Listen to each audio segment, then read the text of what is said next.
Hello viewer, স্বাগত জানাচ্ছি আমার ইউটিউব চ্যানেলের আরেকটি নতুন ভিডিওতে। আমরা সাধারণত ডিএসএলআর ক্যামেরা দুইটা কারণে কিনি। একটা হচ্ছে শখে কিনি, আরেকটা প্রফেশনাল ফটোগ্রাফি করব বলে এইজন্য কিনি। কিন্তু আমরা ডিএসএলআর ক্যামেরা কেনার পর সঠিক সেটিংটা না জানার জন্য অবশ্য ভালো ছবি বা আমরা আশানুরূপ যে ডিএসএলআর ক্যামেরা দিয়ে যেরকম ব্যাকগ্রাউন্ডটা ব্লার হয়, একটা সিনেম্যাটিক লুক হয়, মানে ছবিটা যেরকম আসার দরকার, যেরকম আমাদের চাহিদা, এই অনুযায়ী আমরা ছবিটা পাই না।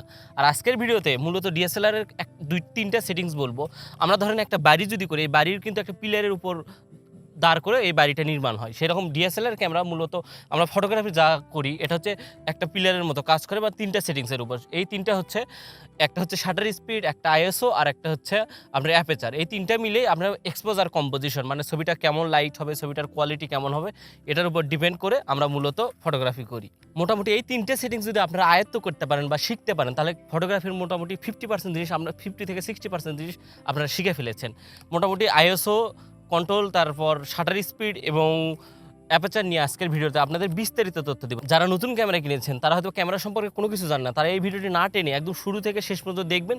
তাহলে এই 5-10 মিনিটের ভিডিওতেই আপনারা বুঝতে পারবেন আইএসও, শাটার এবং অ্যাপারচার মেইনটেইন করে সঠিক কালার এক্সপোজার বা এক্সপোজার কম্পোজিশনটা বা লাইট কন্ডিশনটা কীভাবে কন্ট্রোল করতে হয়। তাহলে চলুন মূল ভিডিওতে যাওয়ার আগে একটা কথা বলে নেই, যারা ক্যামেরা সম্পর্কে জানেন না বা নতুন ক্যামেরা কিনছেন, ক্যামেরা সম্পর্কে জানতে চান, তারা আমার চ্যানেল ঘুরে আসতে পারেন। আর আমার চ্যানেল নতুন হয়ে থাকলে অবশ্যই চ্যানেলটি সাবস্ক্রাইব করবেন এবং পাশে থাকা বেল আইকনটি ক্লিক করে দিবেন সবার আগে নতুন ভিডিওর আপডেট পাওয়ার জন্য। তো ভিউয়ার্স, আপনারা দেখতে পাচ্ছেন এখানে শাটার স্পিডটা 80-তে দেওয়া আছে। আমি শাটার স্পিডটা বাড়াবো। প্রথমে শাটার স্পিড নিয়ে কথা বলবো। শাটার স্পিড হচ্ছে কি, আপনি ধরেন একটা জানালা খুললে যতটুকু লাইট ঢুকবে, এই লাইটের পরিমাণকে নিয়ন্ত্রণ করে শাটারটাও এইভাবে জানালার মতনই ক্যামেরার সেন্সরে কাজ করে। আমি শাটারটা দেখবেন বাড়াবো, দেখবেন লাইটটা কমে যাবে। তার মানে আমার এখানে যে শাটারটা আছে এটা খোলার ক্ষমতাটা কমে যাচ্ছে, মানে কম সময় ধরে খুলে থাকতেছে। এবং শাটার স্পিডটা যদি আমি কমাই, তাহলে দেখতে পাচ্ছেন লাইটটা কন্ট্রোল হয়ে গেল। এইভাবে আপনারা শাটার স্পিড কন্ট্রোল করতে পারেন এবং শাটার স্পিডের মাধ্যমে এক্সপোজার কন্ট্রোলটা ঠিক করতে পারেন। এরপরে আমি দেখাবো আইএসও দেখাতে গেলে অটোতে দেখেন লাইটটা ঠিক আছে, আর আইএসও যখন আমি 100 দিব, 100 থেকে আরও উপরে তুলবো, তখন লাইটটা দেখবেন বেড়ে যাচ্ছে। তার মানে আইএসওর মধ্যে আপনার সেন্সারের যে সেন্সিটিভিটি বা সেন্সারের যে লাইট ক্যাপচার ক্ষমতা, এটা বৃদ্ধি করে। আর আইএসও সম্পর্কে একদম বিস্তারিত ভিডিও আছে, সেটা আই বাটনে আছে। আই বাটনের যে ভিডিওটা আপনারা A to Z যদি দেখতে পারেন, তাহলে আইএসও সম্পর্কে একদম পূর্ণাঙ্গ ধারণা পেয়ে যাবেন। তো এরপরে দিব আমি এরপরে অ্যাপারচারটা দেখাবো, যেটাতে ব্যাকগ্রাউন্ড ব্লার। মূলত আপনারা যারা ডিএসএলআর ক্যামেরা কেনেন, তাহলে ব্যাকগ্রাউন্ডটা ব্লার করার জন্য ক্যামেরাটা কেনেন, এবং ক্যামেরাটা ব্যাকগ্রাউন্ডটা কেমন ব্লার হবে সেটা নিয়ন্ত্রণ বা ব্লার হবে সেটা নিয়ন্ত্রণ করছে অ্যাপারচারটা আমি ক্লিক দিব।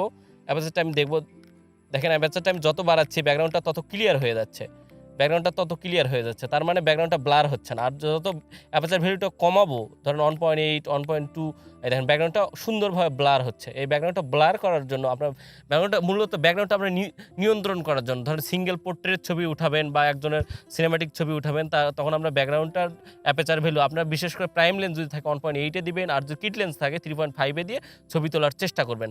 আর আইএসওর যে কথা বললাম, আইএসও ধরেন আমি আইএসওটা এখন দিব। আইএসওর ভ্যালু যত বাড়াবো তত দেখতে পারবেন লাইটটা মানে ওভার এক্সপোজ হয়ে যাচ্ছে। এই জন্য আপনারা আইএসওটা কন্ট্রোলে রাখবেন। আর আমি রিকমেন্ড করবো আপনার আইএসওটা 200 থেকে 400-এর নিচে রাখার জন্য, তাহলে ছবির কোয়ালিটি, গ্রেনি নয়েজটা আসবে না। আর আইএসও যদি নয়েজটা বেশি আসে বা আইএসওর কারণে আইএসও যদি বেশি হয়ে যায়, তাহলে নয়েজটা বেশি আসবে। তো আইএসও এবং শাটার স্পিড, এই তিনটা কমিউনিকেশন করে তারপর ছবিটা উঠাবেন। এরপর আমি শাটার স্পিড নিয়ে একটা বিস্তারিত কথা বলবো। বিস্তারিত কথা হচ্ছে, আমি যদি এই সাবজেক্টটা যেহেতু দাঁড়িয়ে আছে, এখন যদি এর ছবিটা উঠাই, আমি দেখাবো। এখন যদি এর ছবিটা উঠাই, মূলত আমি ছবিটা সাইড স্ক্রিনে দেখতে পারবেন, ছবিটা মানে শাটার স্পিডটা লো থাকার কারণে ছবিটা একটু অন্ধকার আসছে। আমি যদি এখন শাটার স্পিডটা মানে একটু বাড়ায় দিয়ে ছবি, মানে কমায় দিয়ে ছবিটা উঠাই, দাঁড়ান আমি একটু ফ্ল্যাশটা অফ দিব, হ্যাঁ কম দিয়ে উঠায়, তাহলে ছবিটা দেখতে পারেন একদম সঠিক এক্সপোজার। আমি সাইড স্ক্রিনে ছবিটা দেখতে পাচ্ছেন। আর যদি সে একটু মুভিং করে, ছোট ভাই একটু পিছনে যাও, একটু হেঁটে আসবা, এটা আসলে যখন কোনো মুভিং সাবজেক্টের ছবি তুলবেন, তখন শাটার স্পিডটা আপনার বেশি দিবেন। শাটার স্পিডটা বেশি থাকলে হবে কি, মুভিং কোনো সাবজেক্টের যখন ছবি তুলবেন, অনেক সময় শেকি ছবি আসে বা মুভিং করলে কিন্তু স্থির ছবি যাচ্ছে। একটা মোশনকে ক্যাপচার করার জন্য যখন আপনার ছবি তুলবেন, তখন অবশ্যই আপনার শাটার স্পিডটা বেশি দিয়ে ছবি তুলবেন। আর যখন স্থির, ধরুন পোর্ট্রেট ছবি তুলছেন, আপনি ইউটিউবের থাম্বনেলের জন্য দাঁড়িয়ে থেকে ছবি তুলছেন, যখন এই ছোটো ভাই দাঁড়িয়ে থাকলো, আমি দাঁড়িয়ে থাকা অবস্থায় ছবি তুললাম, তখন শাটার স্পিডটা লো, শাটার স্পিড আপনার ছবি তুলতে পারেন। শাটার স্পিডের মাধ্যমে আপনারা মূলত লাইটটা কন্ট্রোল সবচেয়ে বেশি করতে পারবেন। আর আইএসওটা বললাম, আইএসওটা সেন্সিটিভিটি আইএসও বিস্তারিত ভিডিও আই বাটনে দেওয়া থাকবে এবং ইন্ড স্ক্রিনেও দেওয়া থাকবে। আর অ্যাপেচারের মধ্যে অ্যাপেচার হচ্ছে কি, আমি ধরেন এই ক্যামেরাতে আমি একটা প্রাইম লেন্স ইউজ করেছি। আপনারা চেষ্টা করবেন যারা ফটোগ্রাফি নতুন এবং ফটোগ্রাফি নতুন শুরু করতে চাচ্ছেন তারা প্রাইম লেন্স ইউজ করার জন্য।